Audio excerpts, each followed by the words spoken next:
حسین آستانی، تنظیم علی اسحاقیان.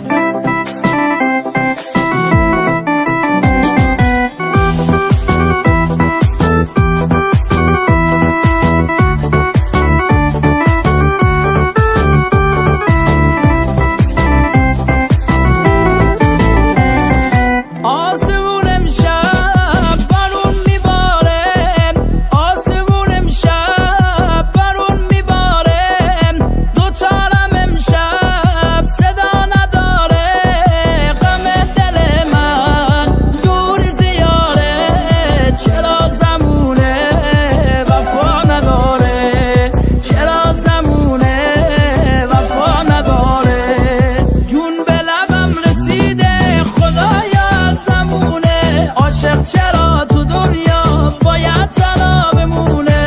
عاشق چرا تو دنیا باید تنها بمونه؟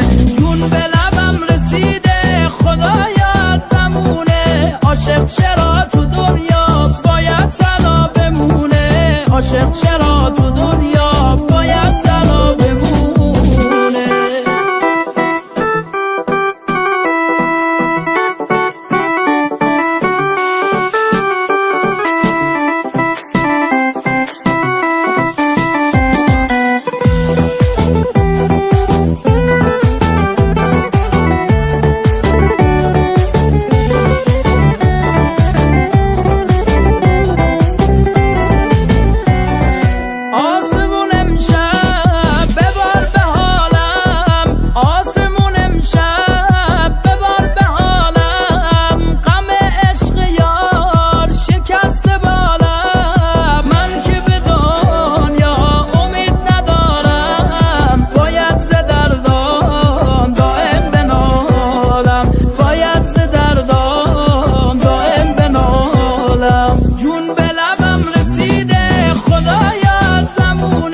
عاشق چرا تو دنیا باید تنها بمونه؟ عاشق چرا تو دنیا باید تنها بمونه؟ جون به لبم رسیده خدایا زمونه. عاشق چرا تو دنیا باید تنها بمونه؟ عاشق چرا تو دنیا باید تنها بمونه؟